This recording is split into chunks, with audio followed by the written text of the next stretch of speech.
Hello everybody and welcome back to my YouTube channel. Today's review is the newest film from one of my favourite directors, Wes Anderson. After waiting for so long for this to be released in Australia, I am beyond happy that I can review one of Wes's movies. So this is Kia's Reviews and this is my review of The French Dispatch. The question is, who gets killed? There's one piece too many, even if we print another double issue, which we can't afford under any circumstances. A message from the foreman. 1 hour to press. You're fired. Really? Don't cry in my office.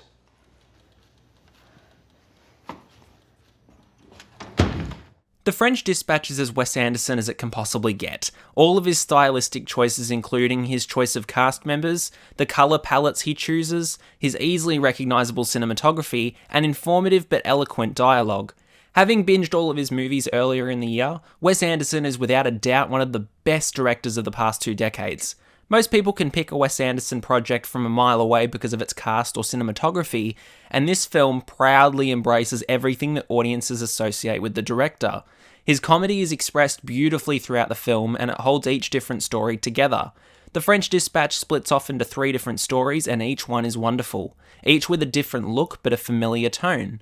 I'm incredibly surprised that this was M-rated because, especially in the first act, there is a lot of nudity and it's not obscured, so I'm very surprised that this has stayed at an M rating. This is incredibly along the same line as the Grand Budapest Hotel. It also feels very similar, and given that I'm a big fan of that movie, it only enhances and expands my love for the French Dispatch.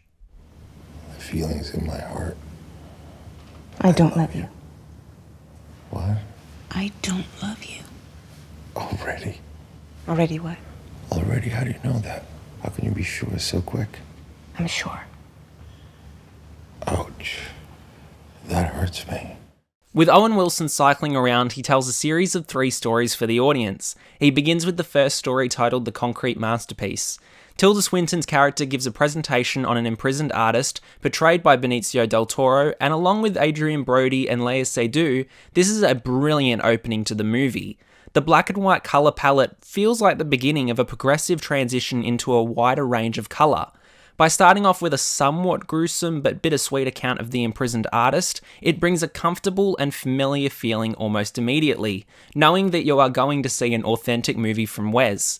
Lea Seydoux, even though her role isn't frequent, she was still great in this movie and was really able to perform well opposite Benicio del Toro.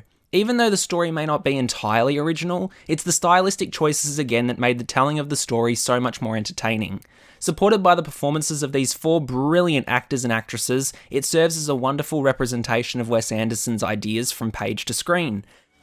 Give it to me.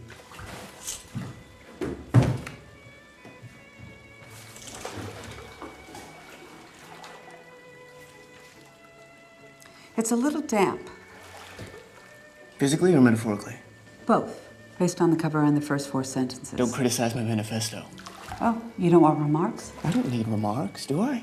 The second story, titled Revisions to a Manifesto, is perhaps the most interesting and well-paced story of the entire movie. Some may disagree, but I loved this the most out of all 3. Frances McDormand's character writes a story about student revolutionaries which brings her to Timothee Chalamet's character, who is a chess player. This definitely isn't Frances's best performance, but she performs to the level she needs to make her role convincing, but also to convey the vision of Wes to the audience. Timothee turns in more of a theatre performance rather than a performance typically expected in a film. However, this still worked in favour of the final cut. The chemistry between Timothee and Frances was surprisingly on point, and really became perfect casting. Even though it was more frequently used in the first story, I loved the use of both English and French languages in this second act. By having the first half of it with a colour palette of black and white, but then transitioning into colour for the second half, what really appealed to me was the stark contrast of both halves. I loved the constant switch between black and white and colour, as it highlighted certain aspects of a particular moment that was worth remembering. While the first half is very direct, the second half is a lot more relaxed. It's a brilliant piece of storytelling, and it truly delivers something unexpected, but nice, for lack of a better word. Berensen's article, The Concrete Masterpiece. 3 dangling participles, 2 split infinitives, and 9 spelling errors in the first sentence alone. Some of those are intentional. The Krementz story, revisions to a manifesto. We asked for 2,500 words, and she came in at 14,000, plus footnotes, endnotes, a glossary, and 2 epilogues. It's one of her best. Sazerac?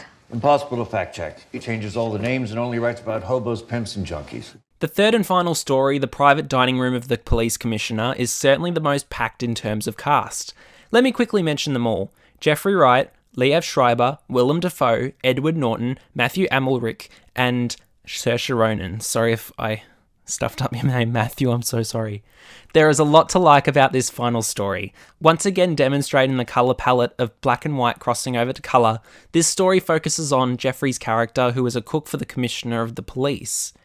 Hence the title of the story, The Private Dining Room of the Police Commissioner. This section of the movie really made me focus on how each actor feels like they hadn't got enough time on screen, but in fact had about half an hour either shared with another actor or just by themselves. I don't have too much more to say about the third act, as it was my least favourite of the 3.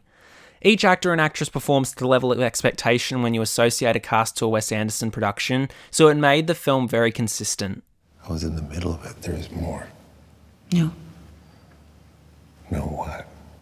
Will you? No. Will you No. marry? Will you Devrais-je te marry mettre dans me? ta camisole de force, te ramener dans ta cellule et t'enfermer de nouveau?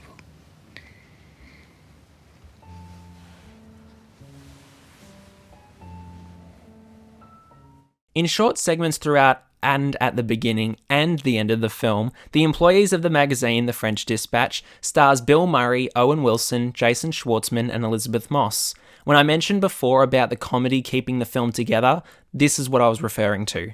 Even though all of their appearances are very, very, very brief, they all make the most of their screen time. Above anybody else, I was taken aback by how interested I was in Elizabeth Moss's character, and I was really interested in knowing more about her.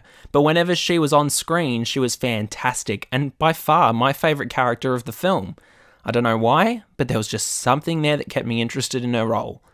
As much as I expected more of Owen Wilson and Bill Murray, their brief moments throughout are usually quite hilarious, or they're quite serious.